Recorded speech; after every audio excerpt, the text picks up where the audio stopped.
Hello once again to my fellow HO and 1/32 scale slot car fans. This is Mark Natividad over at West Coast Slot Cars in Los Angeles, California. How's it going, everybody? Great to see everybody. Well, I don't really see you, but it's great to be here in front of everybody. There you go. How's that? I hope everybody's doing well and you're racing a lot of slot cars. And my apologies for not putting anything out. It's been a month and I have just been so darn busy. I've been working on a lot of projects, been working on a lot of content. I've got new cars, I'm painting cars, I'm optimizing cars. So that is going to create some great content for the future. So before I begin, thank you to all of those of you who subscribe, and thank you for watching. Thank you for your comments. Thank you for your likes. Please like, please comment, please keep on doing what you're doing, and I will keep on doing what I do because I just love this hobby so much. And again, thank you to all of you for subscribing because we're getting up there, over 850 subscribers so far. So wow, I never really thought I'd get up there, but nevertheless, also a big, huge, absolutely amazing shout out to one of my subscribers, one of my viewers, Bob DeGood. And thank you, Bob, for suggesting this video. Thank you for doing all the tests and the spreadsheet. And Bob really, he hooked me up for this one. So again, I did not do all the testing and he basically did all the homework. And again, Bob, I appreciate you. Thank you so much. And if I can ever meet you in person, that would be awesome. If you ever come to Los Angeles or if I'm ever where you are, definitely got to meet you. So anyways, thank you, Bob. Okay, so there is my contact information. If you need to reach me, reach out. Cell phone, email, text, carrier pigeon, I accept all forms of messaging pretty much. Okay, without further ado, today's video is going to be about the AFX Mega G Plus HO slot car. And thank you to AFX, thank you Steve over at AFX Race Masters for your great products and for supporting our hobby. And thank you to Electric Dreams for providing me the cars, which I purchased, by the way. They're not free. I like to support the hobby, as you know. So nevertheless, those are all my thank yous, and let's get started with the video. Okay, as you know, today's video is going to be about the AFX Mega G Plus slot car, and here is my Mega G Plus. This one is not stock. I have fitted on this car the Viper Razor front end, the Viper rear end setup, the snap-in axle assembly with super tires. So for the purposes of today's test, our test, again, thank you Bob, done by Bob, he used the following equipment. So he's got a Viper CNC routed 3x12 track. It's a 3-lane layout, which he calls the Segredo Speedway. And it is 45 feet in lane length. He has a 30 volt, 10 amp power supply with the voltage set at 18 volts for all the test. He is using the new Mega G Formula N car, which he only broke in a little bit before the test. So again, it wasn't this car, it was his car. He's got a DeFalco controller with no brakes. He basically disconnected the brake, and he is using a TrackMate lap timer. And for the purposes of the test, all the tests were conducted by running a series of 20 laps and recording the best time. So there you have all of our parameters for testing. Okay, before I get into the modifications, I first want to talk about the cars. Basically, remember that these are toy cars. They are mass produced. You can buy two of the same cars and put them on the track together and one will outperform the other. Sure enough. I don't think I've ever bought two cars and they performed exactly the same. So keep in mind, there's a lot of adjusting. There's a lot of fine tuning. But that being said, we're not going to go into the very fine tunings. So we'll just go into the modifications that were used for the test purposes. So as you can see, there's my level 42 magnets I have sitting there, and I should keep that away from the car, otherwise they're going to stick. So the modifications are the following. So modification number one is just the slip-on rear tires. And he's using the Mega G Plus, the Pro M1 Viper rear tires. And those, by far, I mean, the easiest performance upgrade in my opinion. Second modification is the snap-in rear axle, which is the Viper rear axle assembly. And the tires are also installed on that. So basically the Mega G Plus rear end setup. The next modification is just going to be the level 42 traction magnets. That's modification number 3. Modification number 4 is the level 52 traction magnets, which I do not have.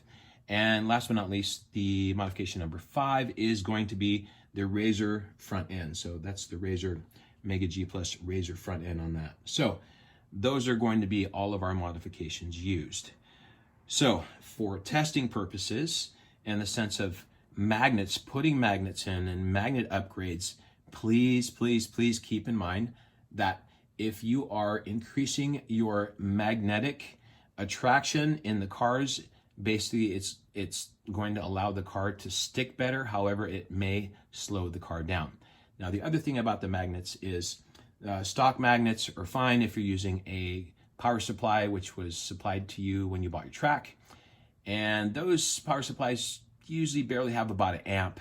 So they should run okay, but just make sure that if you are running the higher traction magnets, level 42, the next level up, make sure that you're running 1 power pack per lane. That way, if you are running 1 power pack with 2 cars which have the magnets, it's probably going to draw more amps and the cars will slow down, and that will impair your car's speed.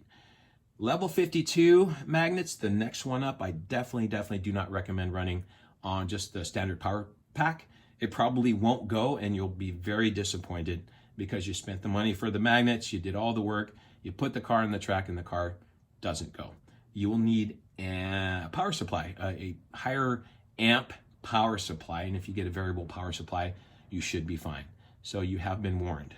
Okay, let's get into the test. So test number 1 basically just uses the rear tires. So just with the slip-on tires, that will give you better performance. But sorry, that's test number 2. So test number 1, let me step back for a second. Test number 1 is just a car with no modifications. So the car with no modifications, just with a little bit of break-in. I don't know if he adjusted the pickup shoes or not, optimized the slip in the side to side. You know, there's so many other things you can do. There are videos on that. I think I've done a video on the setup, and there are, by the way, there are also videos on how to install the magnets. We don't have to be redundant with the information. So baseline stock, the Formula N car did a 3.066 on the track. So that was the best of 20 laps.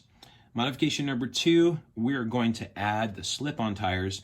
And again, just as I said, pretty much no brainer, brought the lap time down to a 2.984.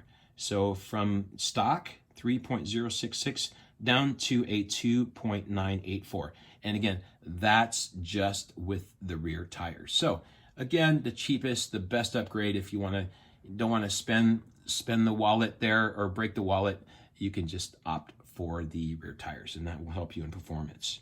Okay, so test number 3 is with modification number 2, and that has the snap-in rear axle, the Viper rear axle with the tires. Now, strangely enough, that it sounds like it should have been better. However, the lap time was slower. So with the snap-in rear axle, with the tires and the Viper setup, it went from a 3.066 without anything. The lap time was 3.145. So that was definitely slower. And I think there can be some adjustments made. I don't know. Again, cars are cars. I don't know, just from my experience. Okay. Nevertheless, the test is the test, and we have to continue with our research here. Okay. Test number 4 was with modification number 3. That is with the level 42 traction magnets. So the car came back down to a 2.982. So the 2 tests that in the first 4 tests that basically have performed well was with setup number 1, which was just with the rear tires, and modification number 3 with the level 42 magnets. So there you have it. Both did a 2.9, and they were very close to each other. Next, test number 5. Now we're going to start adding more modifications. So test number 5 is with the slip-on rear tires and with the level 42 traction magnets. So it looks like that one did a 2.900 flat. That in the 5 test is the best out of the 5. So it looks like if you were just to add rear tires and level 42 magnets, there you go. There's another significant improvement. Again, lap time's lap time, so a significant improvement is a significant improvement. All right, next test is number 6, where we use the snap-in rear axle, the Mega G rear end setup, and the level 42 traction magnets. And again, this slowed the car down again. So it brought it down to a 3.152. So definitely the slowest in all of the 5 tests, it looks like. Yeah, there's again, there's a lot to be discovered with these kinds of tests. So test number 7, I must preempt that test was the best test. It was with modification number 1, which was the slip-on rear tires, and modification number 4. So we're moving up to the level 52 traction magnets. And again, keep in mind that Bob has a commercial power supply, which supplies him 30 volts and 10 amps, and it's set at 18 volts. So that by far of the 7 tests, that was the 7th test, it did a 2.881. So that is actually the best. However, I don't think you're going to be expecting those kind of results with a standard power pack, the one that came with the set, okay? Just so you know. All the other tests were done with a combination of all of the others, and I will just glimpse into the better performance of most of the tests, which looks like a 2.850, which was test number 9, and that was with modification 1, the rear tires, modification 3, the level 42 traction magnets, and modification number 5, which was the Razor front end for the Viper. And it looks like that test with modification 1, 3, and 5 brought us back down to a 2.850. Still not the fastest time, but it's in there. 2.8, I would say, is a pretty good median time. If you're hitting 2.8s, I think you're running some good laps there. And last but not least, test number 11 yielded a 2.873, which was modification 1, the slip-on rear tires, modification number 4, the level 52 traction magnets, and modification number 5, which was the Razor front end, and also 2.873. So those seem like those are the best out of the test. And for the testing purposes, with the level 42 magnets, the best option, the best times you're going to get is if you add the level 42 traction magnets and you put the slip-on rear tires on the stock axle. Okay, let's see. And last but not least, I would have to say the level 52 magnets with the commercial power supply, which is the fastest with the slip-on rear tires, and the level 52 traction magnets at 2.881. That's the fastest time in all the testing. Again, commercial power supply is recommended. So there you have most of the tests. There you have everything on the cars. Remember, results may vary, and I just think it's good information for you guys to have so that you can make informative decisions on which parts to buy. And performance-wise, I don't want you to be disappointed because you got the heavier magnets and you don't have enough juice to pull the car around the track. All right? So just saying. All right? So that's it. I mean, again, these are the Mega G Plus slot cars. The Viper cars tend to run a little bit better. You know, every car's every car. Set up, all those little fine details that you're going to do on the car, it makes a big difference. But in a sense of the conclusions, it seems like all the tests with the modification 2, which was the snap-in rear axle, and the Mega G Plus rear end setup, it seemed like it produced slower than anticipated results. And I'm just reading off of what Bob's notes are. And the modification also resulted in a lower gear and reduced top speed, which reflected lower lap times. And so in the sense of all in all, the test number 5 with the level 42 magnets seemed like it showed a 0.166 improvement over the baseline test, which is basically stock.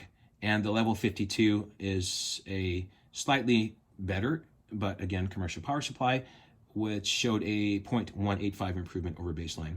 So, the level 52 magnets were not that much faster. They were faster, but,